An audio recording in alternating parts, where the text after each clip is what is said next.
ഖത്താക് phone ഉൾപ്പെടെ മിസൈലുകളും ഡ്രോണുകളും ഇന്ത്യക്ക് നേരെ ഇന്ന് പുലർച്ചെ പാകിസ്ഥാൻ പ്രയോഗിച്ചിരുന്നു.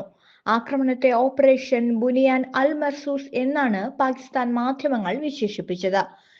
കൊണ്ടുള്ള ശക്തമായ മതിൽ എന്നാണ് ബുനിയാൻ അൽ മർസൂസ് എന്നതിന്റെ അർത്ഥം. ഖുറാനിൽ നിന്നുള്ള ഒരു അറബി വാക്യമാണ് ബുനിയാൻ അൽ മർസൂസ്. ഉറപ്പുള്ള ഒരു കെട്ടിടം പോലെ അണിനിരന്ന് തന്റെ മാർഗത്തിൽ യുദ്ധം ചെയ്യുന്നവരെ അല്ലാഹു ഇഷ്ടപ്പെടുന്നു എന്നാണ് ഖുറാനിൽ ഈ വാക്ക് അർത്ഥമാക്കുന്നതെന്ന് അൽ ജസീറ റിപ്പോർട്ട് ചെയ്യുന്നു.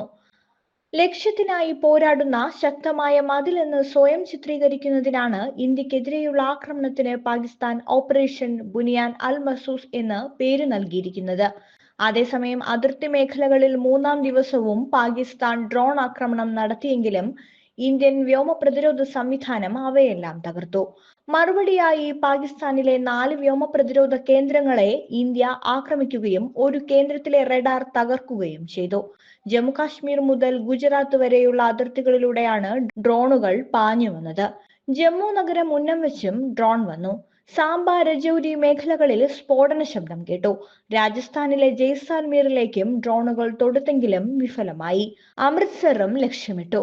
പഞ്ചാബിലെ ഫെറോസ്പൂരിലെ ജനവാസ മേഖലയിൽ ഡ്രോൺ വീണ് ഏതാനും പേർക്ക് പരിക്കേറ്റതായി സൂചനയുണ്ട്.